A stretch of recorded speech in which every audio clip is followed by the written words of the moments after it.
Salutations from beyond the cosmos. This is the Binkster coming at you with a stellar new RPG. Arriving alongside a recent series of Constellation Expanse-based games such as Starfield and Star Ocean. Today we're looking at the originally named Sea of Stars. Done in a traditional pixel art style, Sea of Stars is a new turn-based RPG from Sabotage.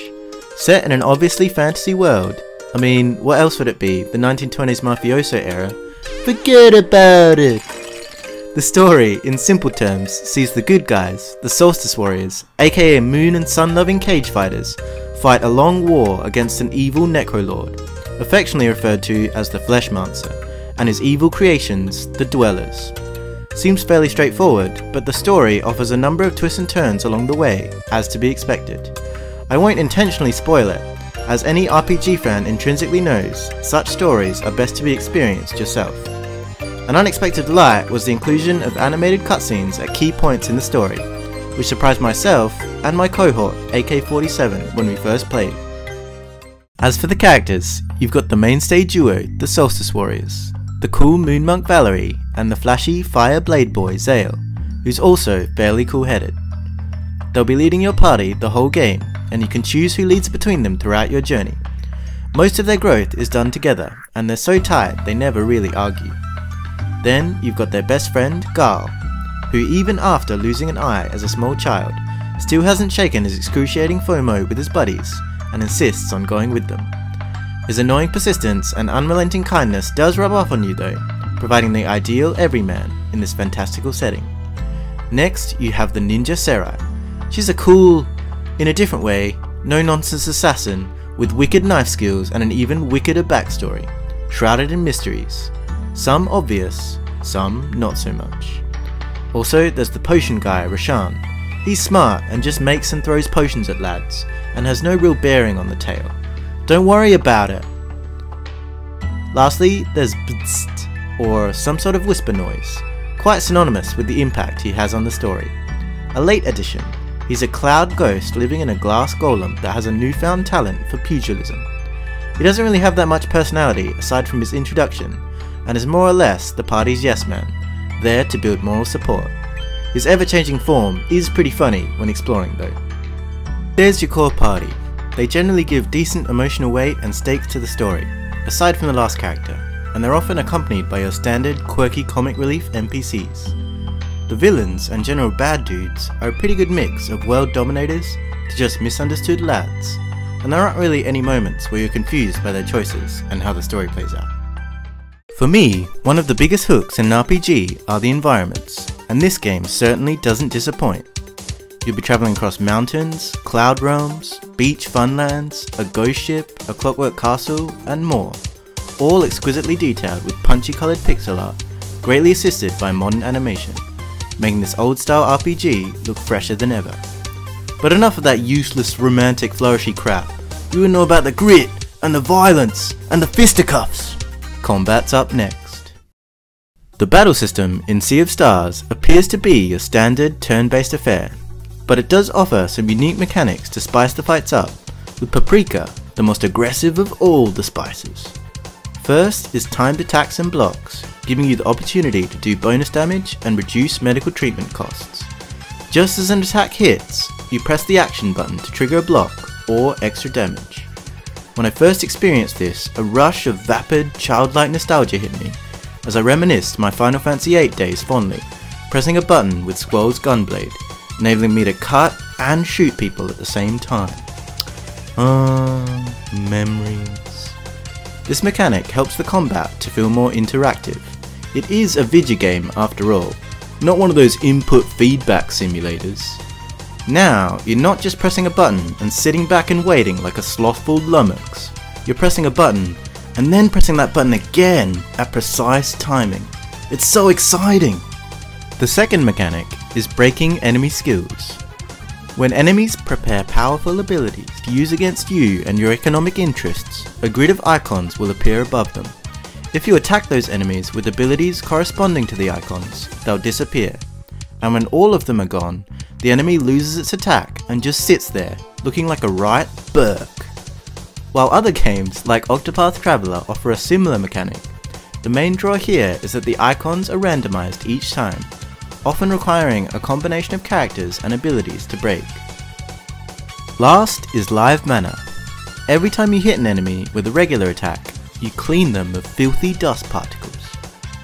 Dirty.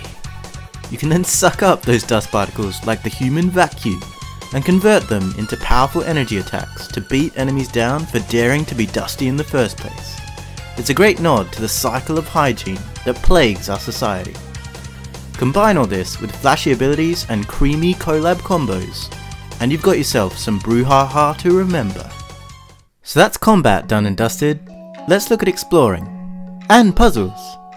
Paired with the aforementioned punchy environments, moving through and exploring different areas is very easy, fun and intuitive. You can jump, climb, sidle, walk across tight ropes and swim. You even get a grappling hook later on to access different areas, and the ability to dive and traverse the depths. Now with more water!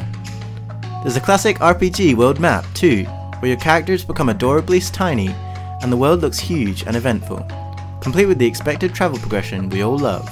You better believe you get a boat! Exploration and puzzles go hand in hand, and there are two main mechanics with this. The first is the wind palm, allowing you to push big blocks and turn fans. The second is your cool solstice powers, where you change the time of day at will, moving sun and moonlight to optimum positions to activate mechanisms. The puzzle solving, by and large, is pretty simple, and the game never throws anything at you that's annoyingly difficult, like complex riddles or raucous Rubik's cubes. It offers enough stimulation that solving puzzles feels great, and they never bog you down, instead keeping up a good pace in the game. Although arguably less intricate, the puzzles reminded me of the ones in Crosscode. Sometimes difficult to execute, but always easy to understand. One unique option Sea of Stars supplies that covers all these areas is Relics. Relics are items that you can toggle to change the gameplay experience. You can make combat and exploration easier or harder. Some of them are absolutely insane, but they're a nifty way to add replayability and cool mix-ups to the game. Of course, one can't mention RPGs without asking the question, is there good side content? The answer is yes, there totally is, man. From rainbow shell collecting to extra puzzles for primo gear, developing a small town, and side quests that flesh out the world's lore, the game has plenty of extra business for you to conduct, should you choose.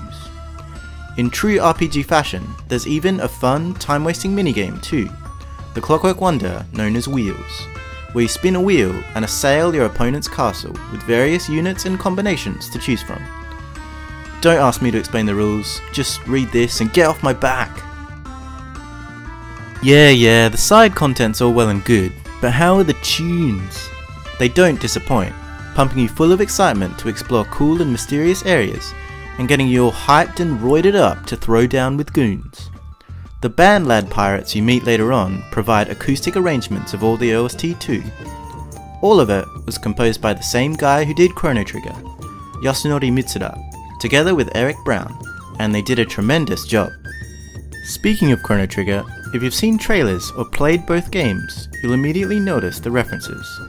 The way enemy encounters work is identical, the music is similar, obviously, even the time elements and some of the landscapes seems like nods to the classic. So we've gone through the entirety of the game, and it's nothing to sniff at, whatever that means. All the parts working together create an awesome experience that's simple but still challenging, always rewarding and never frustrating. Also, top marks for absolutely no grinding necessary while still throwing out some tough enemies. I always ponder when I'll have to make pepper when I play RPGs, and was soundly impressed that I never had to in Sea of Stars. Clocking in at about 38 hours for a full 100% playthrough, I was expecting it to be even more fleshed out, particularly with the game's title element. That said, the best pieces of entertainment leave you wanting more, and this game does exactly that. The good news is that a DLC is planned, which is unheard of for a classic RPG like this, so we'll hopefully get more of that content we all crave. Thanks so much for watching everyone, especially if you made it this far. We're still trekking to 1000 subs over at PSJ, Power Star Japan. We're almost halfway there, and every like, comment and sub is wonderfully appreciated. So come with me beyond the cosmos, where I am now. How do I get there, you ask? Just take a ride on them sea of stars.